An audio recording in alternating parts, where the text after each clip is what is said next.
Hello, welcome to your Friday. This is week 14. It's the third day of April 2020. We're looking at spring, summer, warmer weather, a whole bunch of good things. I know we're looking at some bad stuff too, and I'm going to get to that in a minute. But last week when I posted my video about the coronavirus, I wasn't sure how well it would be received. I don't talk politics and I don't talk religion and all of that stuff. This is kind of borderline because it is very mainstream and everyone is dealing with it. So I decided I was going to put it out there. At first, I didn't get too many comments or views, and I wondered, should I have done that? But over the weekend, I got so many people watching and making comments, and it made me very proud.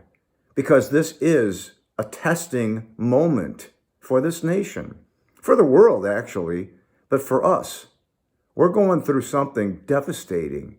Every single person you know, including yourself, is touched by this. So thank you very much for all the comments and for watching last week. This week, a few things have been going through my head since I can't really go anywhere. One of which is, throughout this whole thing, is it better to be working or is it better to be stuck at home? You at least get some interaction, if you're working that is, but you take a huge risk in doing what you're doing for the rest of us. And I just want everybody within earshot to know that. There's people that work at grocery stores or restaurants doing all carry out. As I said last week, first responders, doctors, so many people are out there taking that risk for us. And I really, really want to point to that again today, because I want to thank every single person who's out there, front line, for us. I also wondered, is it better to live alone or with your partner? Okay? I think there's positives and negatives to both of them.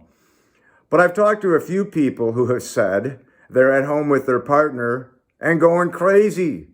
And there's a lot of jokes out there about it, I know. But if we think about that, there are so many things that could be worse for us right now.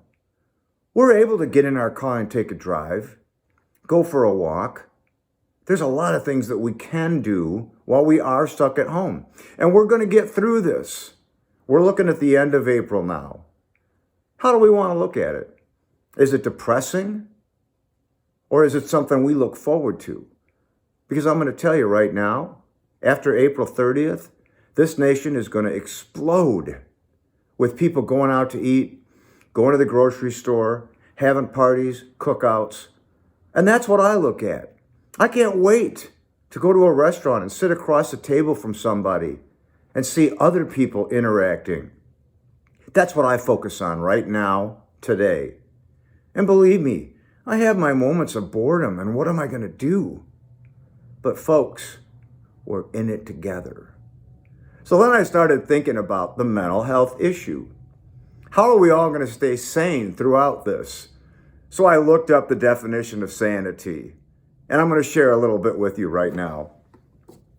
So when I looked up the word sanity, the definition is the ability to think and behave in a normal and rational manner. Sound mental health. Now I question myself. Am I acting in a rational manner? I hope I am. I hope you are too. But it kind of goes back to that issue of living with someone. Do you feel a little irrational, like you want to do something? Remember, folks, when this is over with, you're going to appreciate what you went through with your partner or if you were home alone. So then I took it a little bit further. And there's 4 aspects that I wanted to focus on about sanity that I kind of got a chuckle out of. So there's 4 points, as I said, to this. Severe psychological trauma suffered as a child, such as emotional, physical, or sexual abuse. Well, that's not me, in reference to the virus. The other one, an important early loss, such as the loss of a parent. A lot of us have gone through that. I've gone through it, and it's not making me insane. Neglect. Neglect's a big one with this coronavirus. We could feel like we're not getting enough attention, right? But it doesn't make us insane. The last one fits. Poor ability to relate to others. That's every single one of us. You can't touch, you can't hug, you can't shake hands. You're not even supposed to get together with people. But here's my point. When this is over, I'm going to be as sane as the day is long, and so are you. If you just stick with me, stay positive, maybe reach out to an elderly person to make sure they're doing okay, because they may not leave a lot. But believe me when I tell you, if you're an older person, when you do leave, it means everything to you. So some of those people are shut in and can't get out. So maybe we could reach out to somebody. Once again, thank the healthcare workers, all the first responders, even people that are working at the grocery store. Walk by them and just say, thank you. I appreciate what you're doing. Because some people don't have a choice. For that, I'm going to thank you if you think about it.